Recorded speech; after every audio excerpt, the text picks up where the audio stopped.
Hi. All right. Yes. Okay. So we've had technical difficulties already because that's the modern way, right?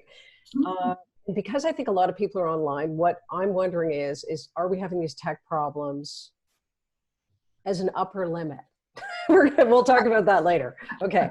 But today I'm having my special guest because she is my marketing guru and I am her client.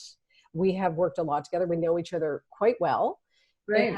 And this is an unusual time, Susan.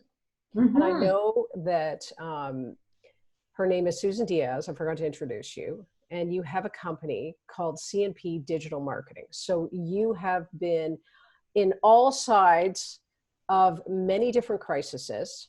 But first and foremost, your concentration these days is your company, digital marketing. You do my marketing. We talk a lot about marketing. I've learned so much from you. I forgot to tell you that I'm going to send you a podcast that today, Godin was being interviewed by one of my favorite guys. And I wanted to talk to you today, particularly because we are right in the eye of the storm, I think, or we're going into the eye of the storm of the coronavirus. This Hmm. is, this is something we've never seen in a century. They haven't had a pandemic, I don't think. No, I don't Um, think anyone alive right now has any idea how to deal with No, it. we've never been through this. Now, the thing about us is that you and I actually very rarely see each other in real life, and I think it took us about a year until we met in real life. So you and I are very comfortable in the online world. That's how we both predominantly work. We don't ever really see our clients in person. We always see on Zoom. So this lifestyle is pretty comfortable for you and I. Right. But what is new for you and I and for everybody else is that this is a time period where we don't know how to navigate it. It's really different, obviously, an emotional mindset level. We've never experienced this before. And I have been speaking with a lot of people today about this as a marketing crisis or them having a lot of questions around marketing. Now, who better to speak to than you? And the reason why I also wanted you, Susan, is because I know that in one of your many, many incarnations, you were, in communications. That was what you did in the corporate world for many years. And you dealt with a lot of crises. Right. Some of them real, some of them entirely avoidable. Yeah. Yes, but I did work for a number of years doing various versions of crisis management, and including, I guess, in the 2007, 2008 sort of real estate crash, during which there was a whole lot of, I guess it wasn't as mainstream as like the COVID thing, because there's no risk of someone getting sick and dying. So it wasn't every single human being who was dealing with it, but there was people who were losing livelihoods and companies were going bust and people were killing themselves and all sorts of stuff was happening at that time. And I know that in the moment, sensitivity is the biggest thing. So even before we go to marketing, I guess we've spent 2 or 3 days since the start of this week just pretty much dealing with every client we have, saying, how can we modify your messaging? How can you continue to serve your business goals with your marketing without seeming like a, can I swear a little bit, without seeming like a douche? It's like you don't want to go out there and be completely tone deaf and say something which was scheduled to go out or whatever, but it doesn't work for the times, right? So I guess everyone's asking the same question: where is the line? Where's the line with Yeah. continuing to do what we have to do, but still being sensitive to the times? Yeah. And so I want to talk about it, obviously, from a mindset perspective as well. I want to talk about practicalities, though. But just starting off with the mindset, as I said to you earlier, most of my work with people has often been during a crisis period. So either in my life, people have come to a crisis in their relationship, they've come to a crisis in their business where they feel like they're getting stuck. I've worked with people who are trying to decide or are divorcing. Like I have been in the forefront of helping people in a crisis time period. So I feel in some ways this type of period is familiar and the emotions that are coming out are somewhat familiar, although obviously we've never been through this before. But I do remember in 2008 and 2009, because I am a news junkie, and my husband was affected by, on some level was affected by the SARS crisis, which was a couple of years before the actual financial crisis, the Great Recession of 2008. So in Toronto, where we're from and where we were living, this city was really affected financially because everybody pulled out. In terms of, my husband is in the film industry, and everybody pulled out of the city, hotels, everything. It was I think outside of Asia, it was the biggest city hit. And so that essentially destroyed his business for quite a bit because there was no shooting in Toronto.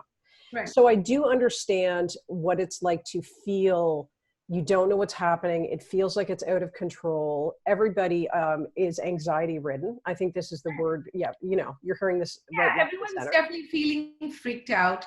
But for me, from a mindset perspective, and this is a large part of what I've learned with the work with you as well, is what is fact and what is just panic right now, right? It's like the fact when I look into my own business is nothing's changed just yet. Maybe it will, we don't know, but what can you control in the moment? What can you take charge of and be sort of like functioning without trying to control something that you really can't in the moment? No, and I mean, and that's somewhat what life is. Life is that you can't control things. Right. Life is, in so many instances where we can't control things and we feel helpless. But I think what I'm hearing is I think where people are wrestling in the mindset right now is that there's all these nice women that we know. They're all nice. They're all very nice ladies. And they're very sensitive and very empathetic, and they have this amazing right brain ability, which makes them great at what they do. But I find what I'm hearing is that they don't want to present as a carpetbagger. Now, you reminded me, because you and I are both big readers, and not everybody knows what that means. So I'm just going to do a little history lesson here.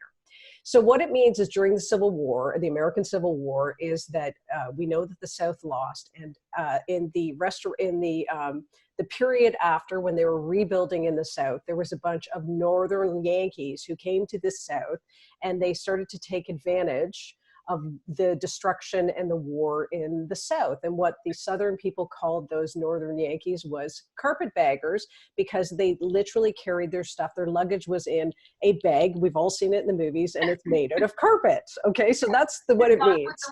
Gone with the wind. That's right, gone with the wind. And what that means is that they were the scummy kind of bloodsucker people who take advantage, who were war profiteers, like that sort of imagery I think a lot of people are having in their head right now. And isn't it funny that we go straight to that? Well, it's quite dramatic, isn't it?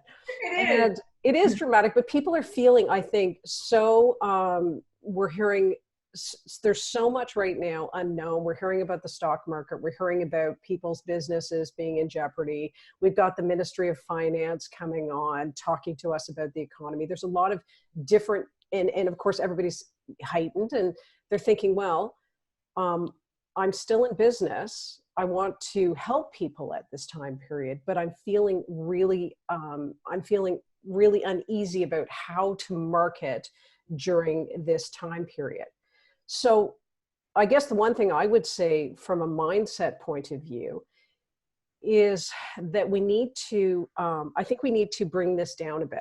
I think we need to bring this down in terms of understanding that to be in business, to continue in your business, is not something that is slimy and gross. No. Yeah, I think it's sort of a few things, I like to simplify things to like an applicable tactics, like what can we do right now rather than talk about it. And one thing that's definitely helping a lot of people is to sort of reframe in your mind. If marketing makes you feel very uncomfortable, now's not the time to battle with that emotion. Let's call it crisis communication, whatever you need to call it. But, the metaphor, like, people are making all kinds of metaphors on this kind of stuff online. And what's working for me is the input output idea. You have a business, you have bottom lines, you probably have goals for the year. And right now everyone's like, how are we going to make that goal? How are we going to prevent, recession or loss or whatever it is, right? how is that achievable as an output unless you put an input into it? So think about it in a car metaphor. How can you expect a car to run without putting some fuel into it? Or how can you expect a child to function without feeding it 3 times a day, or whatever it is, right? So I think marketing, thinking about it like that, is the first way to take away the emotion from it. You still have to make XX dollars this year. In order to do that, you're going to need a finite set of communication actions, and that is what is going to move you forward. But having said that, the actual things that you're going to do, there's a couple of ways to feel a little bit less carpetbaggery. Yes. The first thing to do, I think, is to stop all automation. So if right now anyone's running calendars which are like pre-scheduled, in which you're like, I already had my stuff scheduled for the week or the month or whatever, like a good idea is to either completely stop that or to revisit it right now and to take a look at whether any of it is tone deaf. If you were promoting a package on, I'm trying to think of a ridiculous example. If you were promoting a package on, come in at 9:30 tomorrow for like a blowout, maybe you want to remove that because it's not relevant anymore, right? So definitely step number 1, stop the automation. I think in times of crisis, let's be human, let's show up and do this, and then take it one day at a time. The second thing that we're recommending that people do is take away the call to action from things. If you are posting content or showing up digitally and, like doing lives or doing a podcast or whatever it is, and at the end of each, the best practice is, for more information on this package, go here, or here's how I can help you, or book a sales call here. Like, take a little look at that and make sure all of that is still making sense. And if it doesn't, then it's okay in this time period not to invite people to go and buy anything from you. That will come in a couple of weeks. But for the next couple of weeks, just a general blanket sort of like, don't sell anything, just offer information, show up and be the expert that you are. Yeah. And I'm just thinking that one of the things that the financial experts always talk about, and you worked and wrote for financial experts, is there is the psychology of the economy as well. Mm-hmm. And what I would like people to think about, even though I know there's real life consequences of what's going on right now, there's also the psychology of thinking that if you play into it, and if we let this get out of control and we have doom and gloom and nobody's going to buy my services and nobody will have any money, there's that psychology which is actually, I think, going to contribute to the destabilization of the economy. So I think and just talking about marketing, instead of getting rid of marketing and throwing it out the window and thinking, well, I shouldn't just talk about personal things, I shouldn't talk about anything in relation to my business, I think that then all of a sudden someone might run to you like 2 months from here and go, oh my gosh, I have to catch up with my marketing. I left my marketing on the table because I didn't know what to do. And now I was afraid of what to post. And I think that's going to be a lot of what people are thinking at this moment. Right? Like what I'm talking about, if I'm talking about my service, who's really going to think about my service right now? I mean, they're at home with their kids and there's going to be all these people and so also people are going to feed into, I think, their money mindset, because they're going to assume that nobody has any money. Right. Don't you think? I think so. Yeah. I think it's easy to go there. Yep. I think it's easy to go there too. I think it's easy to go there. And I certainly am not going to lie. I've gone there a few times over the last few days, but you've got to do the work, right? I mean, you probably get this better than anyone else. You got to do the work and you got to tell yourself, what are the facts on the table right now? Yeah. Has your bottom line changed? Has everybody canceled on you? Yeah. Is nobody calling? Has it reached a zero? I highly doubt that has happened unless you've been laid off or, every contract you've had has been canceled, which is not what I'm hearing. Yeah. What I'm hearing is much more sort of panic for an imaginary state of things, which is not here yet. Maybe it will get here in 6 months if we're all still, sick. But right now it's not there. And to me, I think it helps to break it down and be like, listen, it's my job to keep my corner of this stable, and then everyone will do their piece and it's like Lego, it will come together. I think human beings sort of rise to the challenge. If we all just break it down and be like, how can I take my service and put a put a messaging on it that doesn't make me feel yucky or worry about it or whatever. And then definitely do some work on why you believe that marketing is yucky, because that's not a good way to think about No, it ever, no. regardless of, crisis or not, Yeah. You Yeah. have to show up and message for people. Yeah. Um, Yeah. yeah. Yeah. And, just on a understanding, I understand the feeling of feeling yucky, and personally had to work on that. And especially when I worked in the area of relationships, and particularly in the relationship falling apart area. So divorce and separation, I Mm. worked with people, and, if I had clung to the mindset that this is icky, I mean, they're going through crisis, their relationship is breaking up, their home life is breaking up, I don't want to talk to them about my services, I'm afraid they can't afford it. If I had stuck to that script in my head, stuck to that story, then I wouldn't have been able to help them. Yeah, think of every doctor ever. If every Right. doctor was like, I've got to fix the broken leg and I've got to fix the heart or whatever it is, and how can I charge for this? Or, Right. it's a moment of crisis. It's just fact. It's just math. And if you take it out of that and be like, if my business goals are not changing, then what I put out there logically shouldn't be changing either. It's just the text or the subtext of it that's changing. You're re-messaging, or you're reading the room, and modifying what you're saying a little bit. So essentially, that's a really good way of putting it. Essentially, marketing at this time is where you're really going to use your emotional intelligence. Yes. And you're really going to feel the room out and feel what people are struggling with, which is what I've been thinking about. Like, what are people, in terms of people's business, I think that we have to respond to the market too. What are people struggling with? What do you feel like you could do to help them?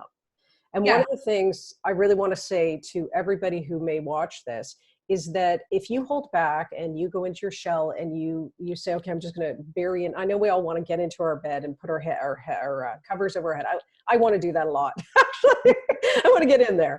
But I think what we need to do is that we need to step up. We need to show what we have and how we can serve in the world, how we can help. You're helping people through the crisis of marketing, and they feel really insecure about this area, and they're turning you right now. I know you've got a lot of calls, people coming in and saying, Susan, Yeah. help me. Be there for people, right? I think the carpetbagger feeling goes away when you're just responding like a helper. Like, if someone's having a hard time, forget about the bills for now, forget about the packages, forget about everything else, just be there for them a little bit. Yeah. It's going to result in business, because that's just how it works. It's like, you show up, you're available, and then when the time comes for them to choose someone to whom they have to pay that money, they will choose you. It makes sense, doesn't it? It Yeah. sounds utopian, but it does actually make sense. Well, and I think a lot of the helpers that I know, because I certainly, when the quiz that I just did, where you did the archetypes, there was a lot of super women.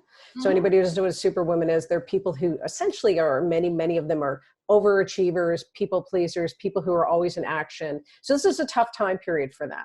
And one of the things that they often want to do, and this is women in particular, is they want to help for free. So they feel that if this is a crisis period and everybody's suffering, I think a lot of people are going to want to give away a lot of content for free.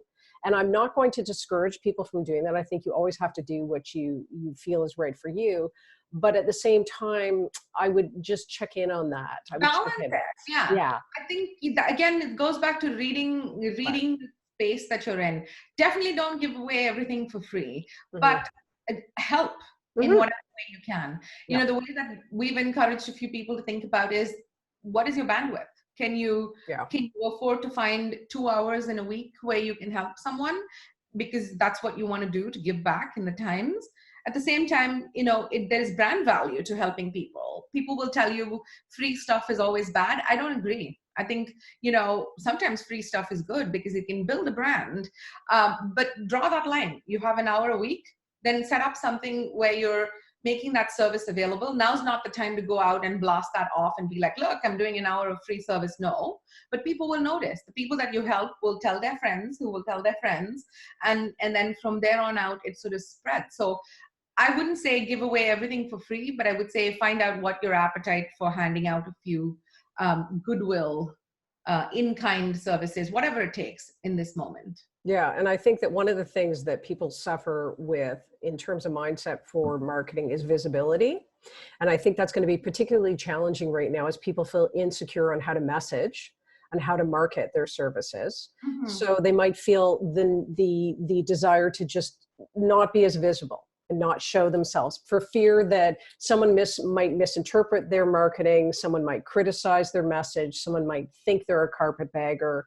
And what I just want to say as well is that you can't help people if you're not visible. So if you stop marketing right now and you go, okay, well, I think it's going to be 2 months until everything goes back to normal, then you're going to have 2 months gone where you haven't said anything and you're going to be invisible. And then you're going to start from zero when everyone has already either gotten ahead of you or is starting at the same time.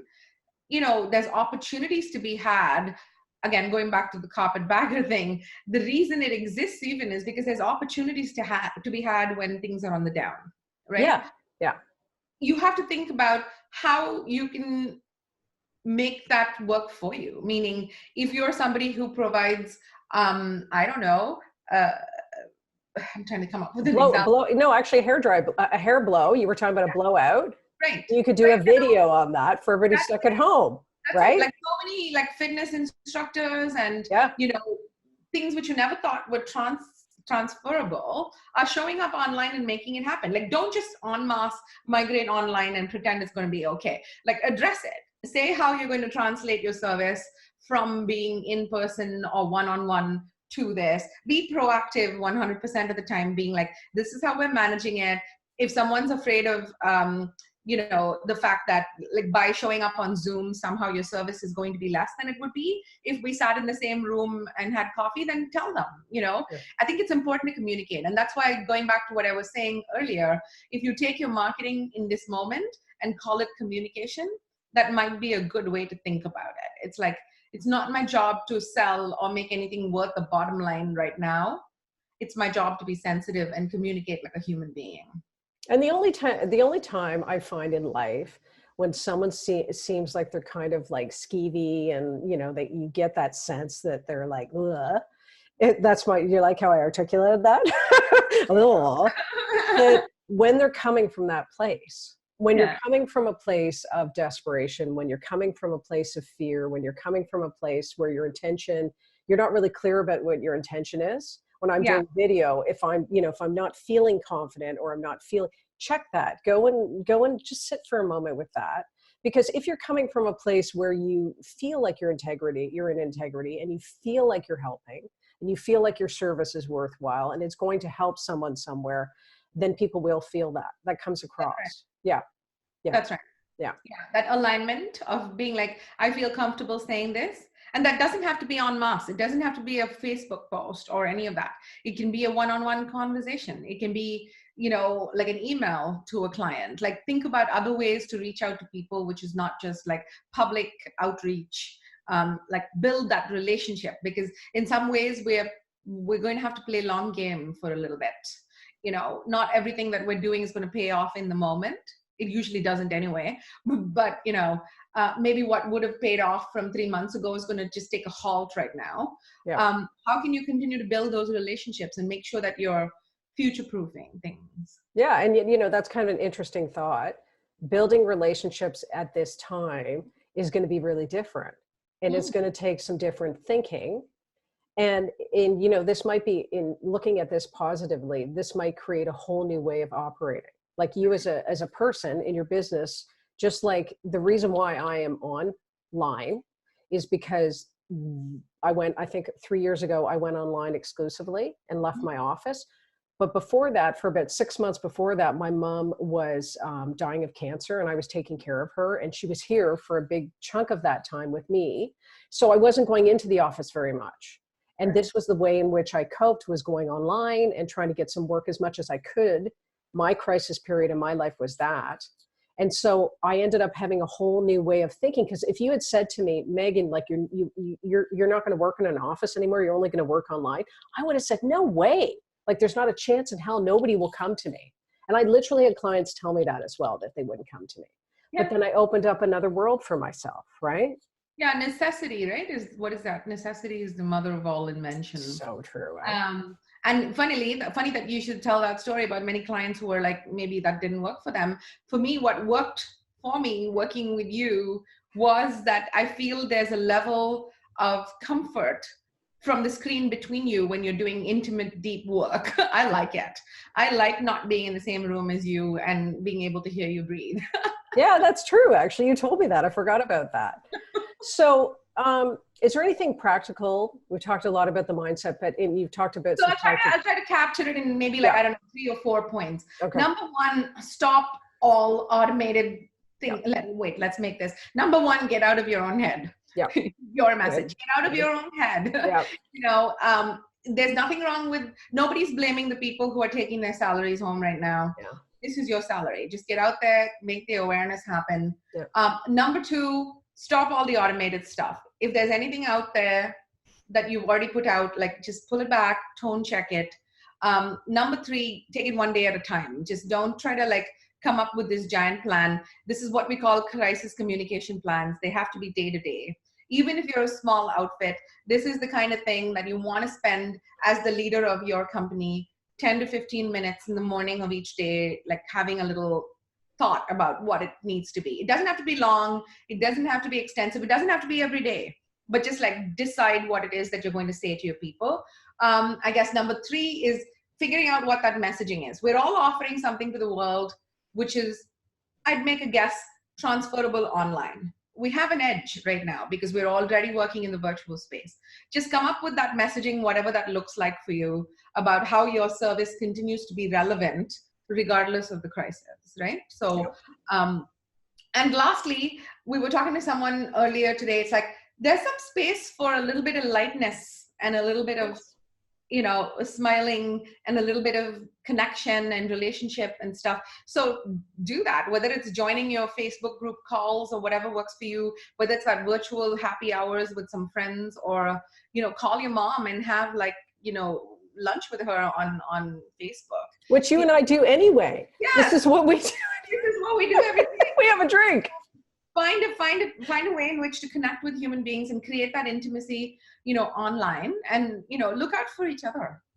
And just think that there is someone out there that needs what you offer, and you might modify it, you might change it. One of the things that I think is going to be happen as a result of this, that I think happens as a result of any massive shifts or change, at least this has happened to me in my life, is that often the part of you, and this is where entrepreneurs are wickedly smart, they are often people who have the personalities that can pivot, that can adapt, that are creative, that can find solutions, that are optimistic, that see opportunity where everybody else who's a regular thinker, a traditional thinker, seems gloom and doom. They are the people who come out, and they come out fighting. They're like, I can figure this out. This is what their spirit is. And so I want people to really channel that. Really excited in that moment. That's right. Wasn't it Amazon and Apple and but there's so many brands that were born during, downturns and crisis and, stuff like that. It's just tap into your creativity. Like, it's in there. It's in there. And there's an opportunity that if you open up your mind and you say, okay, I'm going to open up my mind to possibility, then something will come and it will hit you. So we want to leave you on a positive note. Thanks, Suze, for giving us your expertise. And thank you for asking me. Because people need it, right? I'm talking it out even as I speak, because it's not easy to make this decision just because I'm a marketer. Like, I've been struggling with this just as much as everyone else. I'm like, oh no, it sounds gross if I'm like, can I help you? But you can actually help. You got to find your voice and put it out there. And as Scarlett O'Hara, my favorite heroine in Gone with the Wind, says, tomorrow is another day. Oh my God, this Carpetbagger reference keeps going. it's all Scarlett O'Hara today. Okay. All right. Thanks, honey. Thank you for inviting me. Bye. Okay. You can find Susan. We'll put up where they can find you too. Okay. Bye. Bye.